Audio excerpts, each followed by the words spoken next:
Amigos. Let's start with the new session today with the new lesson. आणि आपल्या नव्या धड्याचं नाव आहे ब्रेक इवन अनालिसिस. इवन म्हणजे समान, राइट? सेम होता है इवन, मतलब तो जब हम हमारे फर्म्स के फाइनेंसेस में भी इवनली डिवाइड कर सकते हैं, we can say we are doing break even analysis. असं म्हणणं सोपं आहे ऍक्च्युली, जर समजा विचार केला तर, कारण हे खूपच इझिली मी तुम्हाला सांगितलं. ऑब्व्हियसली खूप जास्त टेक्निकल टर्म्स आणि टेक्निकल गोष्टी त्यात आहेत. सो विदाउट फर्दर आपण लगेच आपण लवकर लवकर लवकर आपल्या लेसनकडे वळूया. ओके. सो तुमच्या पुस्तकात काय इन्स्ट्रक्शन्स दिले आहेत, इंट्रोडक्शन सांगितले, ती बघूया. Break even analysis occupies an important place in economic theory. It is a technique widely used by production management and management accountants to help plan and control business operation. म्हणजे कुठच्याही प्रकारचा business करण्यासाठी अतिशय गरजेचं असं अनालिसिस आहे.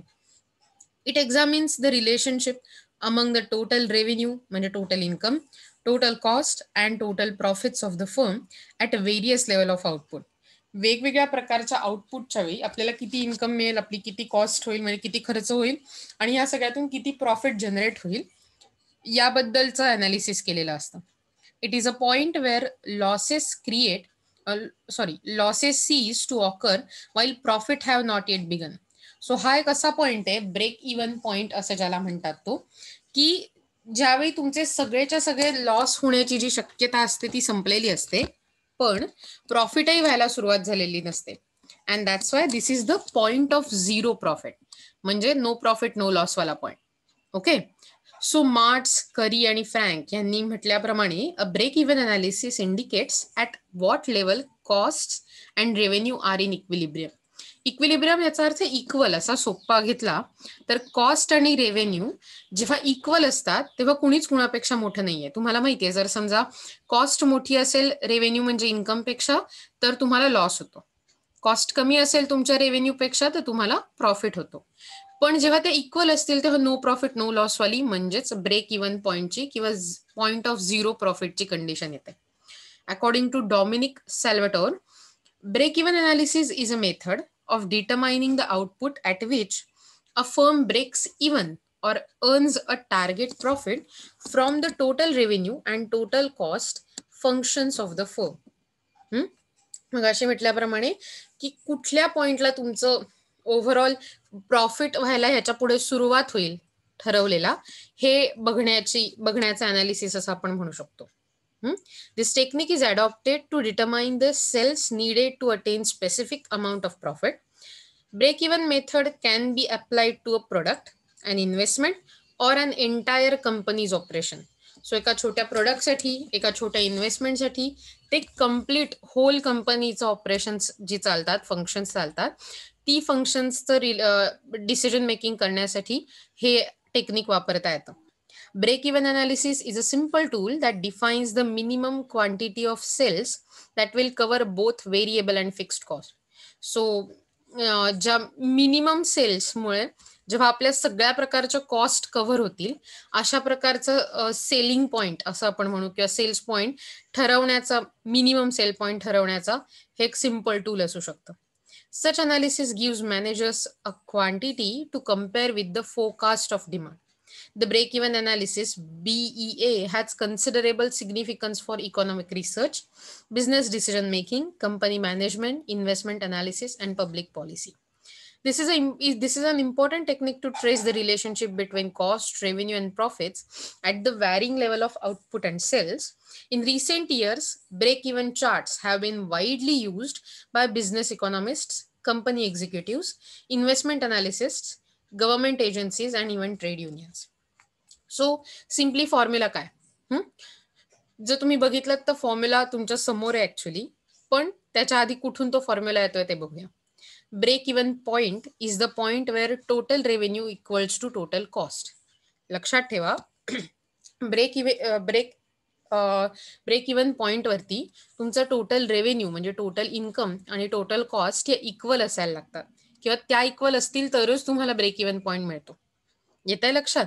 मला सांगा, ब्रेक इव्हन पॉइंट वरती तुमचा टोटल रेव्हेन्यू कशाशी इक्वल असला पाहिजे?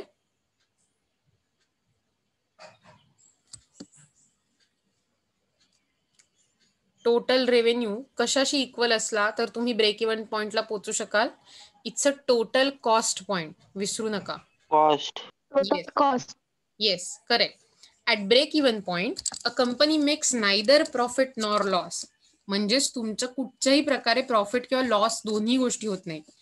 आणि म्हणून आपण जेव्हा असं म्हणतो की BEP break even point, just a minute, okay, आत्ताच आपण म्हटल्याप्रमाणे तुमचा बीईपी म्हणजे काय आहे? आता मी त्याला नुसतं बी असं नाव देते, एवढं मोठं न लिहिता. जर तुम्ही ब्रेक इव्हन पॉइंट काढायचा असेल तर त्यावेळी आपण असं म्हणतो की ब्रेक इव्हन पॉइंटवर तुमचं total revenue TR will be equal to, सांगा बरं, टोटल रेव्हेन्यू कशासाठी इक्वल असेल? Total cost. म्हणजे TC, TR equal to TC, बरोबर. म्हणजेच आता बघा इकडे ह्याचं साइन प्लस आहे, बरोबर ना? म्हणजे मी असं म्हणू शकते की ते दोन्ही इक्वल असल्यामुळे ब्रेक इव्हन पॉइंटला मी रिलेशन असं सांगू शकते, BEP is equal to total revenue minus total cost.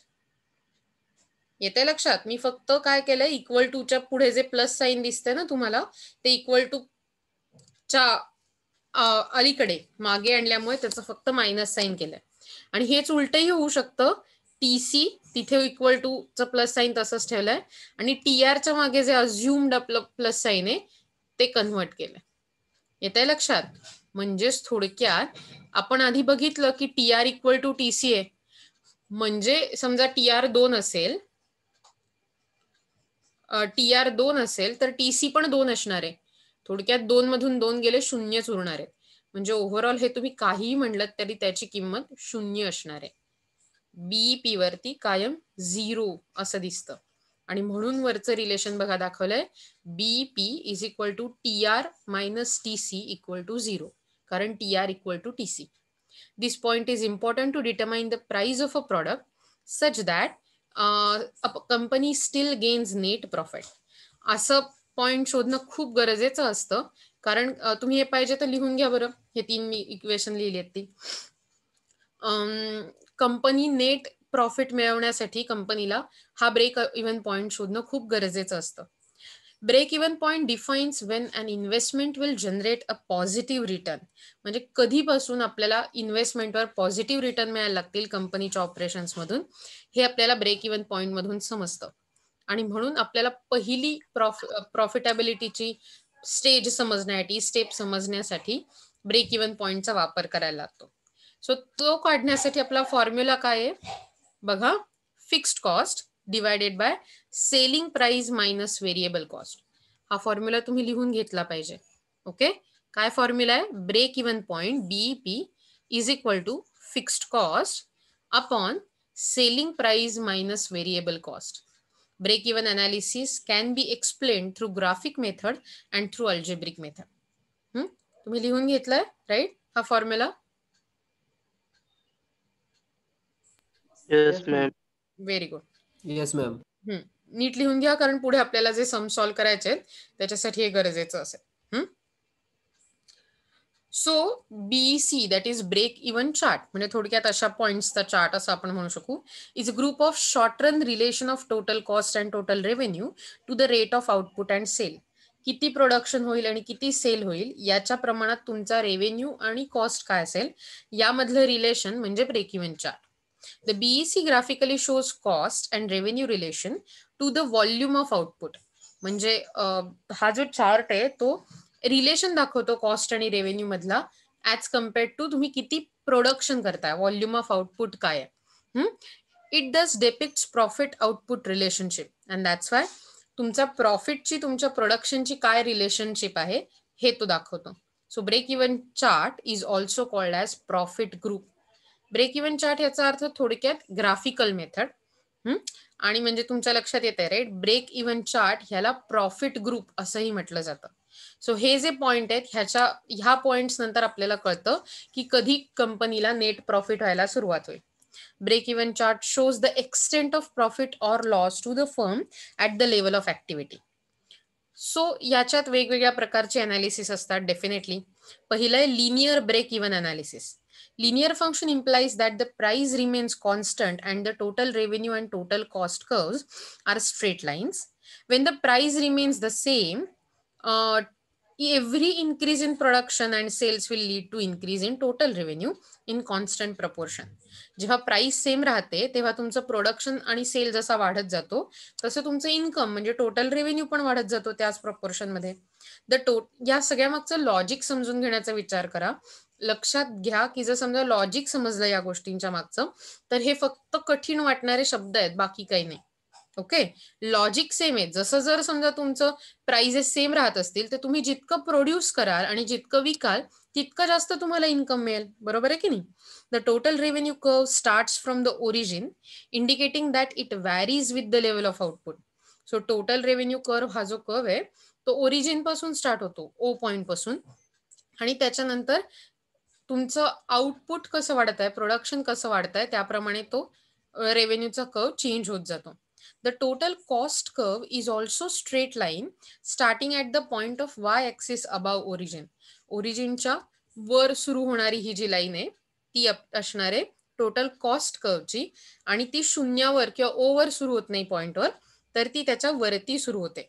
This indicates, बघा बरं, मग अशी म्हटलं असं टोटल रेव्हेन्यू हा ओ किंवा 0 पासून सुरू झालाय आणि टोटल कॉस्ट ही तुमची एक एफ पॉइंट पासून सुरू झाली आहे.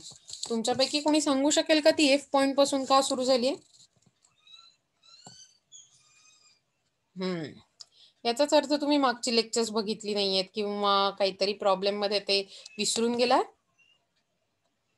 सांगा बरं, ते तुम्हाला काय वाटतं की ती शून्यापासून का सुरू होत नसेल टोटल कॉस्टची लाईन?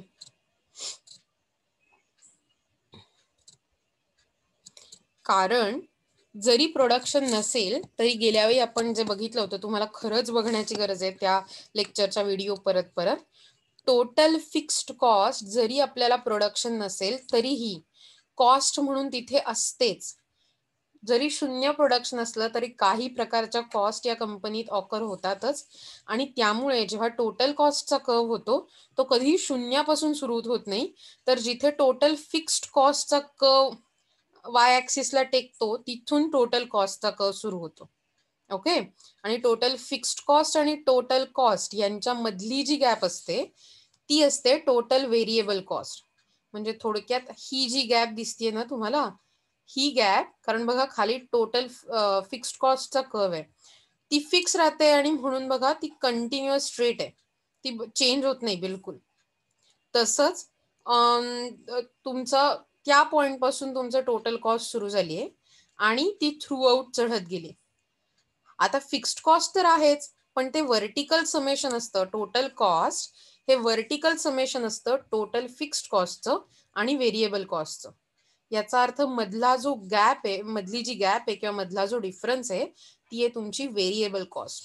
विसरू नका, कॉस्टचं जेव्हा मी तुम्हाला लेक्चर दिलंय तेव्हा मी या बाबतीत खूप जास्त डिटेलमध्ये तुम्हाला सांगितलंय, आणि जे तुम्हाला परीक्षेसाठी म्हणा किंवा ओव्हरऑल हे शिकण्यासाठी अतिशय गरजेचं आहे.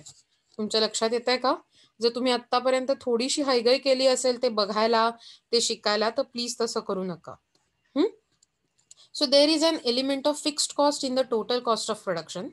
The point at which total revenue is equal to total cost is said to be break-even point. So ज्या पॉइंटला, म्हणजे जो ई पॉइंट आता तुम्हाला मध्ये दिसतोय तिथे टोटल रेव्हेन्यू आणि टोटल कॉस्ट हे जे दोन कर्व आहेत ते एकमेकांना इंटरसेक्ट करतायत. या दोन लाईन एकमेकांना इंटरसेक्ट करतायत. सो त्या ज्या पॉइंटला एकमेकांना इंटरसेक्ट करतायत तो पॉइंट ऑफ इंटरसेक्शन हा जो पॉइंट आहे तिथे total revenue is equal to total cost, तुमचं income is equal to expenditure, आणि त्यामुळे त्या पॉइंटला, ई पॉइंटला ब्रेक इव्हन पॉइंट असं म्हटलं जातं. Okay, the break-even point in the case of linear cost and revenue curve can be showed as the follow. मगाशी म्हटल्याप्रमाणे एक्स ऍक्सिस वर आउटपुट आहे, वाय ऍक्सिस वर टोटल रेव्हेन्यू आणि टोटल कॉस्ट आहे. TR म्हणजे टोटल रेव्हेन्यू लाईन, TC म्हणजे total cost line. Fixed cost आणि variable cost are form of total cost. जर तुम्हाला आठवत असेल तर टोटल कॉस्टचे आपण दोन भाग करतो, total fixed cost, total variable cost. TFC represent total fixed cost line which is horizontal straight line parallel to x axis. आणि ती पॅरलल आहे कारण कितीही आउटपुट उजवीकडे गेलं की वाढत गेलं तरी तुमची फिक्स्ड कॉस्ट चेंज होत नाही, it remains the same. So तुमची ती एक्स ॲक्सिसला पॅरलल आहे. Here fixed cost is equal to OF. म्हणजे आत्ता आपण जर बघितलं तर आपली फिक्स्ड कॉस्ट ही OF इतकी आहे, त्या ग्राफमध्ये दिसते तशी. The distance between TC line and TFC line represents total variable cost. मग अशी म्हटल्याप्रमाणे या दोन TC आणि TFC लाईन मधली जी गॅप आहे ती व्हेरिएबल कॉस्ट आहे, TVC. The total revenue curve and total cost curve intersect each other at point E, and this point is a break-even point. At this point, total revenue is equal to total cost. The firm neither makes profit nor loss at this point. E point वर फर्मला बिलकुल profit किंवा loss होत नाहीये. त्याच्या मागे बघितलं तर जे मागचा त्रिकोण दिसतोय रंगवलेला, that is a loss section. Whereas E पॉइंटच्या पुढे रंगवलेला त्रिकोण दिसतो, that is a gap between total revenue and total cost. It is a profit section. पण E पॉइंटवर तुम्हाला ना प्रॉफिट होतोय ना लॉस होतोय आणि म्हणून त्या पॉइंटला आपण ब्रेक इव्हन पॉइंट असं म्हणतो. Okay. Before the break-even point, total revenue is less than total cost. So त्याच्या आधी बघा त्या डायग्राम मध्ये, जस्ट अ मिनिट. ओके, तुम्ही बघू शकताय की O पासून सुरू होणारा TR हा छोटा आहे कारण तो खाली आहे आणि TC ही त्याच्या वरती आहे म्हणजे मोठी आहे. सो टोटल रेव्हेन्यू पेक्षा टोटल कॉस्ट मोठी आहे आणि कॉस्ट मोठी असेल तेव्हा लॉस होतो आणि म्हणून तुम्हाला दिसते की हे लॉस रिजन आहे. वेरॅज इंटरसेक्शन पॉइंट E पॉइंट नंतर तुम्ही बघू शकता की टोटल रेव्हेन्यूचा कर्व वर आहे आणि टोटल कॉस्टचा कर्व खाली आहे. याचा अर्थ रेव्हेन्यू मोठा आहे आणि कॉस्ट छोटी आहे आणि म्हणून रेव्हेन्यू मायनस कॉस्ट म्हणजे हा आपल्याला प्रॉफिटचा रिजन मिळतो. ओके, होपफुली तुमच्या लक्षात येत असेल. जर तुमच्या लक्षात येत नसेल तर प्लीज मला विचारा बरं का. म्हणजे तुम्ही जर फोनवरती छानपैकी इंस्टाग्राम बघत असाल किंवा इतर कुठल्या प्रकारच्या स्टोरी टाकत असाल किंवा व्हॉट एव्हर तुम्ही स्नॅप टाकत असाल, ते सगळं तुम्ही कधीही तुमच्या वेळेत करू शकता. आत्ता जर लक्षात आलं नाही तर तुम्हाला परीक्षेलाही प्रॉब्लेम होऊ शकतो आणि पुढच्या वर्षी इकॉनॉमिक्स शिकताना सुद्धा. ओके, सो मी तुम्हाला सांगितलं ऑलरेडी की कशा प्रकारे दिसतंय ते. Break even point shows the minimum level of output. कमीत कमी लेवलची आउटपुट आपल्याला कळते ब्रेक इव्हन पॉइंटवर. That the firm starts earning profit. म्हणजे त्या पॉइंट नंतर फर्म प्रॉफिट मिळवायला सुरुवात करते. Required to produce and sold by the firm to the break even. Any rational firm would like to produce the quantity of output at the break-even point. No firm would like to produce output which is less than break-even output as it's clearly indicate loss. So ते E पॉइंटच्या खाली कुणालाही produce करायला आवडणार नाही कारण त्याने loss होईल. हे होतं लिनियर कर्व साठी, बरोबर. आता आपण असं म्हणू शकतो की बघायचं आपल्याला नॉन लिनियर, म्हणजे जेव्हा टोटल रेव्हेन्यू आणि टोटल कॉस्ट हे कर्व सरळ रेषेतले नसतात तेव्हा कसं काय ब्रेक इव्हन पॉइंट आपण बघू शकतो. So by linear total revenue and total cost function exist in the perfect competition. म्हणजे फक्त परफेक्ट कॉम्पिटिशन मध्ये लिनियर टोटल रेव्हेन्यू आणि टोटल कॉस्ट फंक्शन असतात, म्हणजे रेषेतली. पण in reality market structure is monopoly, monopolistic competition किंवा ऑलिगोपॉली. म्हणजे ह्या अशा प्रकारची मार्केट स्ट्रक्चर, मार्केट कॉम्पिटिशन दिसून येतात आणि तिथे लिनियर फंक्शन नसतं, तिथे नॉन लिनियर फंक्शन्स असतात टोटल रेव्हेन्यू आणि total cost. The determination of break even point in this case can be explain with the diagram. Okay, diagram कडे लक्ष द्या. जस्ट मी let's take a help of pointer for that. Yup. So as it is आपल्याला X ॲक्सिसवर output आहे, Y ॲक्सिसवर total revenue total cost आहे. तुम्ही बघितलं तर टोटल कॉस्ट म्हणजे TC कर्व म्हणजे टोटल कॉस्ट आहे, TR कर्व म्हणजे टोटल रेव्हेन्यू कर्व आहे. टोटल रेव्हेन्यू कर्व मगाशी म्हटल्याप्रमाणे 0 पॉइंट पासून सुरू झालाय. हा बघा, इथून सुरू होऊन तो कम्प्लिटली असा दिसतोय आपल्याला जाताना. आणि जर तुम्ही टोटल कॉस्ट कर्व बघितला तर जिथे TFC आहे, टोटल फिक्स्ड कॉस्ट आहे, त्याचा जो F पॉइंट आहे मगाशी बघितल्याप्रमाणे, तिथून सुरू होऊन तो आपल्याला जाताना दिसतोय. जर तुम्ही बघितलं तर तो काइंड ऑफ इन्व्हर्स शेपचा आहे कर्व, हे जे आपण टोटल कॉस्टमध्ये सॉरी कॉस्ट अनालिसिस मध्ये पाहिलं होतं तेव्हा. ओके, टोटल फिक्स्ड कॉस्ट म्हणजे हा जो पॅरलल दिसतो एक्स ऍक्सिसला कर्व, हा टोटल फिक्स्ड कॉस्टचा कर्व आहे. सो टोटल फिक्स्ड कॉस्ट जर या प्रकारच्या चार्टमध्ये बघितली तर ती OF इतकी दिसते. TR curve starts from the origin at 0 output, म्हणजे जेव्हा 0 प्रोडक्शन आहे तेव्हा सुद्धा तुमचं TR टोटल रेव्हेन्यू सुरू झालेलं दाखवलं आहे 0 प्रकारच्या टोटल रेव्हेन्यू पासून. Okay, the firm bears some fixed cost. The point B and B1 in the diagram indicates break even point. So हे पॉइंट बघा, या पॉइंट वरती पुन्हा एकदा TR आणि TC एकमेकांना इंटरसेक्ट केले आणि म्हणून या पॉइंटला आपण ब्रेक इव्हन पॉइंट म्हणू शकतो. आणि तसंच त्याच ग्राफसाठी जर तुम्ही आउटपुट वाढवलं, आउटपुट Q2 एवढं केलं, OQ2, तर B1 या पॉइंटला TC आणि TR हे एकमेकांना पुन्हा एकदा इंटरसेक्ट झाले. सो B आणि B1 हे दोन ब्रेक इव्हन पॉइंट्स आहेत एका नॉन लिनियर कर्व साठी, मोनोपॉली किंवा ऑलिगोपॉली किंवा मोनोपॉलिस्टिक कॉम्पिटिशन्स मध्ये. These are the points of intersection of TR-TC. It indicates that at this point total revenue is exactly equal to the total cost. हे आपल्याला सांगतात दोन्ही पॉइंट B आणि B1, TR is equal to TC. To the left of B and the right of B1, it indicates TC is greater than TR. साधं सोपं बघायचंय, कुठला curve वरती आहे. जर समजा टोटल कॉस्टचा कर्व वरती आहे तर तुम्ही लॉस मध्ये असणार.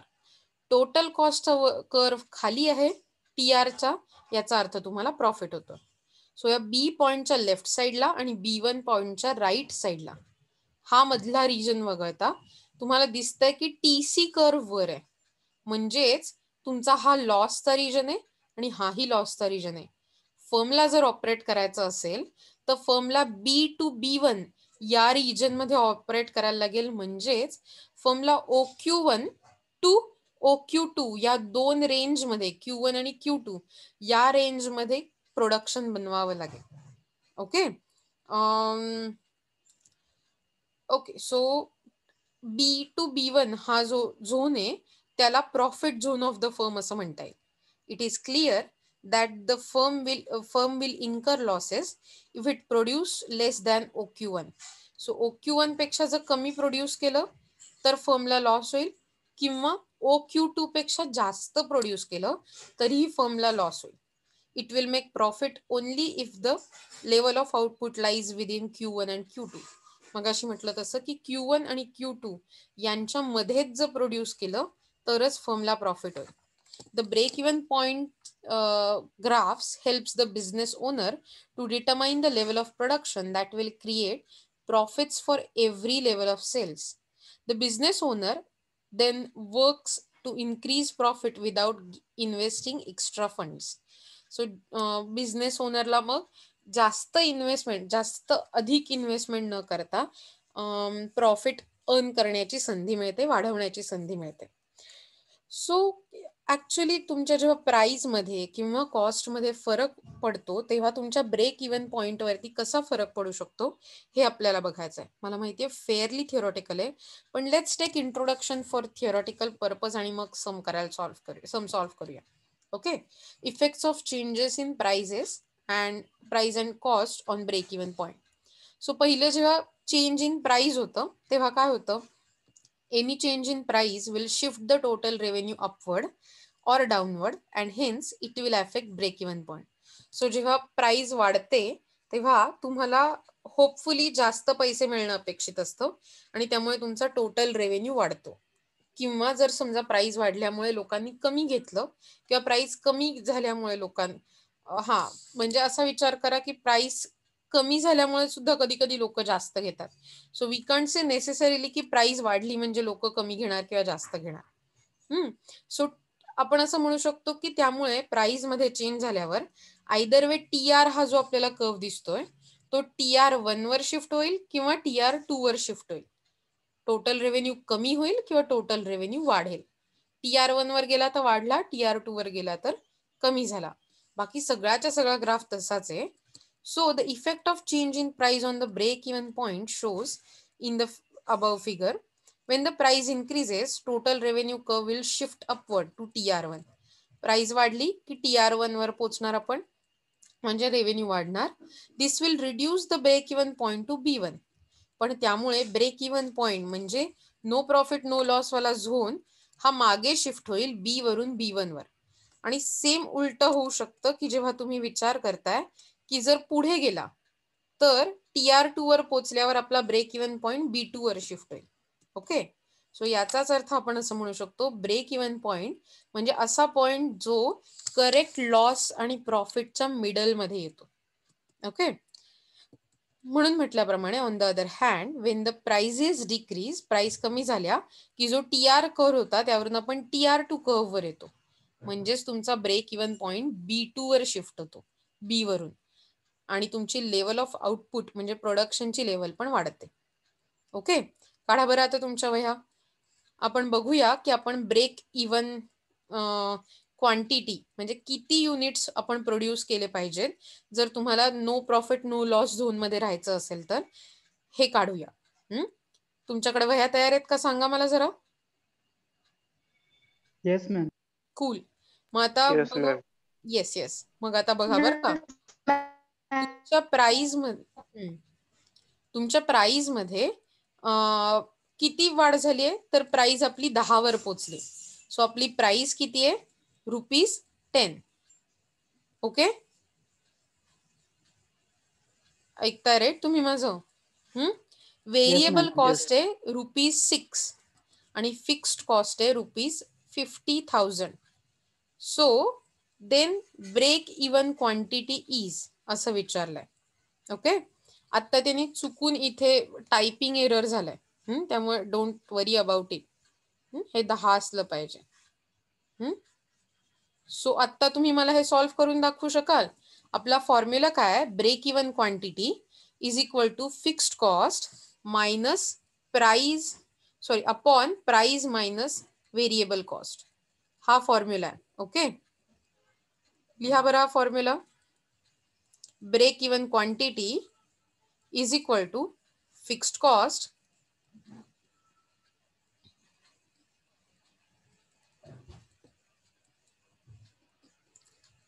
so break even quantity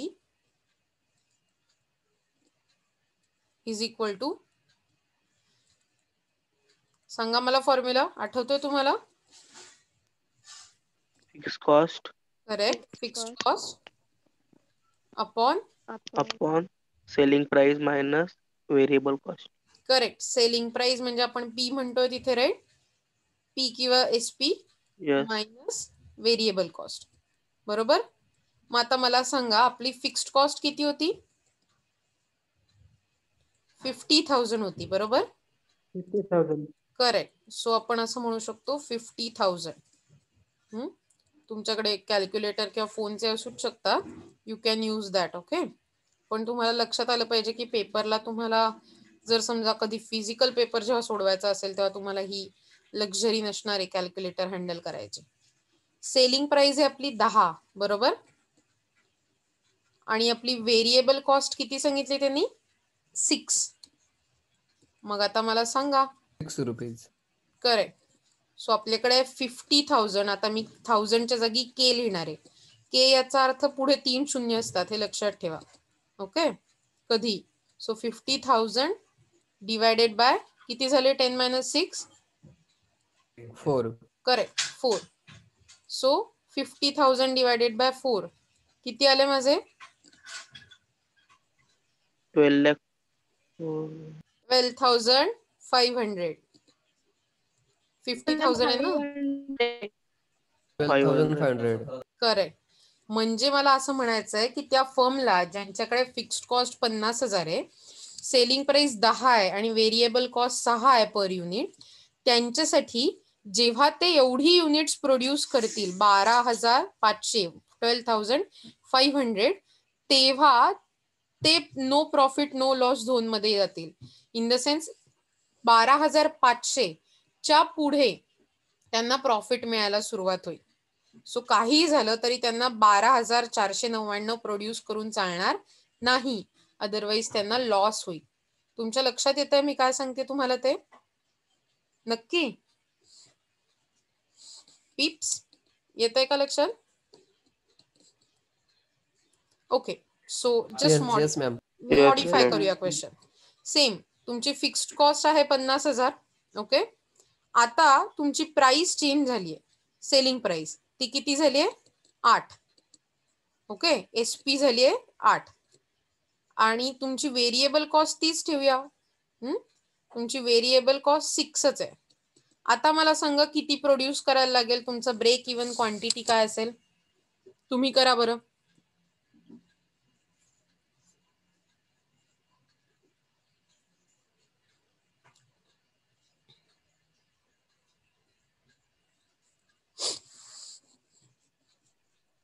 $25,000.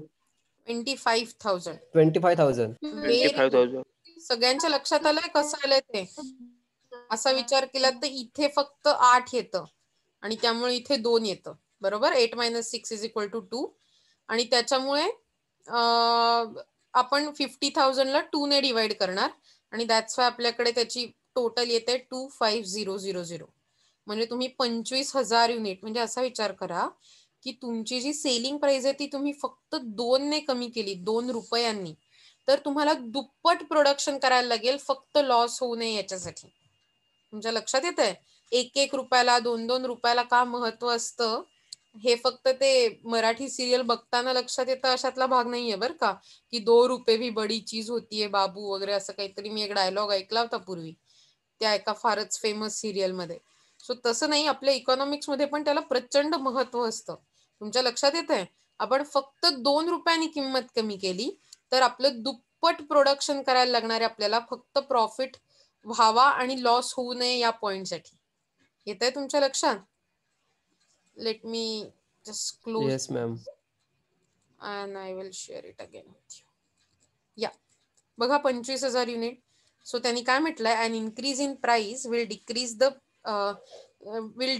the break even quantity and decrease in price will increase the break even quantity आणि फिक्स्ड आणि variable cost remaining same. So जर समजा तुम्ही फक्त तुमची प्राइस बदलली, सेलिंग प्राइस, तर तुम्हाला लक्षात येईल की प्राइस वाढली की आपली ब्रेक इव्हन क्वांटिटी पण वाढणार आहे. बरोबर, प्राइस मध्ये कमी झालात तर. आणि जर समजा प्राइस वाढली तर ब्रेक इव्हन क्वांटिटी कमी होणार आहे. Okay, changes in fixed cost म्हणजे आता जेव्हा फिक्स्ड कॉस्ट वरचं न्यूमरेटर चेंज होईल तेव्हा काय फरक होईल ते बघायचंय आपल्याला. ओके, त्यांनी सांगितलंय बघा आपल्याला आता मगाशी जो TFC असा एकच कर्व दिसत होता तर त्याच्या जागी दुसरा TFC1 TFC2 असे 2 कर्व दिसायला लागले. सो टोटल फिक्स्ड कॉस्ट वाढली तर आपण TFC1 वर पोहोचू, टोटल फिक्स्ड कॉस्ट कमी झाली आपण TFC2 वर पोहोचू. तसंच टोटल कॉस्टचं पण आहे. जर TFC वाढली तर TC पण वाढणार आहे. सो TFC जेव्हा वाढेल आणि TFC1 होईल तेव्हा TC वाढून पण TC1 वर होईल. TFC कमी झाली आणि TFC2 वर पोहोचली तर टोटल कॉस्ट पण कमी होईल आणि TC2 वर पोहोचेल. मला बेसिकली माहितीये की हे जास्त कन्फ्युजिंग आहे आणि जर मी तुमच्या समोर हे बोर्डवर दाखवलं असतं तर मी अधिक चांगल्या प्रकारे दाखवू शकले असते. But let's not complain about it. आपण जास्तीत जास्त समजायचा प्रयत्न करूया. Okay, the effect of changes in fixed cost on the break-even point is shown in a figure. When the fixed cost TFC increases to TFC1, the total cost curve TC will shift upward. So total cost curve पण upward shift झाला आणि त्यामुळे तुमचा जो B point वर असलेला break even point होता तो सुद्धा शिफ्ट होऊन B1 वर पोहोचणार आहे. बघा बरं, पहिल्यांदा हा B पॉइंट इंटरसेक्ट करत होता, आता तोही शिफ्ट करून B1 वर जाणार आहे. वेअरॅज उलट जर बघितलं, जर समजा टोटल फिक्स्ड कॉस्ट कमी झाली तर टोटल फिक्स्ड कॉस्ट कमी झाल्यामुळे टोटल कॉस्ट पण कमी होणार आहे, TC2 वर जाणार आहे आणि त्यामुळे तुमचा जो काय म्हणू ब्रेक इव्हन पॉइंट आहे तो पण कमी होणार आहे आणि B2 होणार आहे. म्हणजे आपण असं म्हणू शकतो की दिस टोटल कॉस्ट वाढली तर ब्रेक इवन पॉइंट जो आहे तो B1 वर शिफ्ट होईल आणि आउटपुट पण Q1 वर इन्क्रीज होईल. म्हणजे थोडक्यात तुम्हाला जास्त प्रोड्यूस करायला लागेल जर समजा टोटल कॉस्ट वाढली तर. आपण मगाशीच म्हटलं होतं बरोबर. याच्या उलट होईल, कॉस्ट कमी झाली तर तुम्हाला प्रॉफिट झोन मध्ये जाण्यासाठी किंवा प्रॉफिट मिळवण्यासाठी तुम्हाला कमी क्वांटिटी प्रोड्यूस करून पण पुरेल. म्हणजे B2 इतका जर कमी आला तुमचा ब्रेक इवन पॉइंट तर तुम्हाला OQ2 क्वांटिटी प्रोड्यूस करूनच पुरेल. म्हणजे तुमचा लॉस झोन निघून जाईल आणि OQ2 नंतर तुम्ही जितकं काही प्रोड्यूस कराल तिथे तुमचा प्रॉफिट व्हायला लागेल. On the other hand when the fixed, मग अशी म्हटलं तर हेच त्यांनी ते लिहून दिलं. ओके, पुन्हा बघा बरं, मगाचाच फॉर्म्युला आहे. आता आपल्याकडे फिक्स्ड कॉस्ट आहे 45,000. घेताय लिहून तुम्ही? घ्या बरं. By the way he meeting संपली की आपल्याला परत मीटिंग लोड करायचे, परत लिंकवर क्लिक करायचं त्या. सो आता मी इथेच सॉल्व्ह करते बोर्ड न घेता. फिक्स्ड कॉस्ट आहे 45,000 बरोबर. फॉर्म्युला आपला सेम आहे. मला सांगा बरं फॉर्म्युला काय आहे आपला ब्रेक इवन क्वांटिटी काढायचा? झोपलात का काय? सांगताय ना? कॉस्ट डिवायडेड बाय आपण selling divide by selling price minus variable cost. Variable cost. Correct. So आपण असं म्हणू शकतो की आता आपल्या हा फॉर्म्युला समजून घ्या जो व्ही आणि सी एकत्र आले ते. सो 45,000 आपल्याकडे ऑलरेडी आहे फिक्स्ड कॉस्टचे आणि आपल्याला इथे माहितीये की सेलिंग प्राइस 20 आहे तुमच्या उदाहरणात दिल्याप्रमाणे आणि तुमची जी व्हेरिएबल कॉस्ट आहे ती 5 आहे बरोबर. म्हणजे आता तुम्हाला 45,000 डिवायडेड बाय किती करायला लागेल सांगा बरं? 15. करेक्ट. सांगा मग मला काय उत्तर येतंय?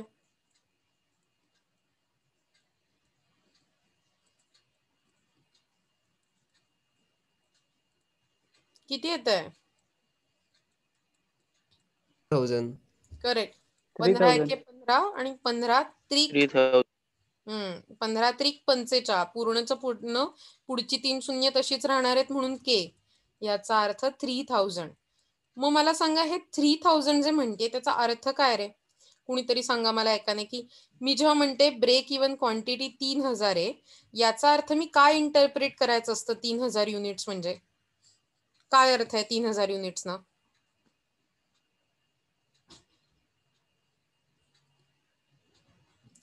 बघा बर का, समजून घ्या.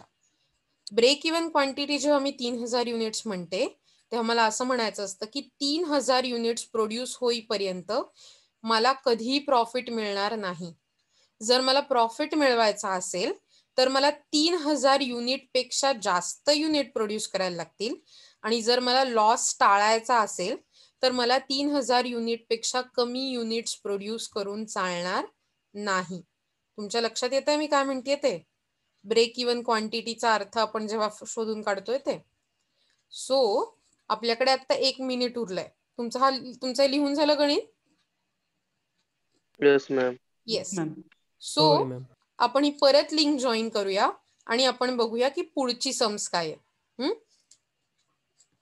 लेट मी जस्ट कट दिस मीटिंग आणि आपण परत जॉईन करूया. ओके.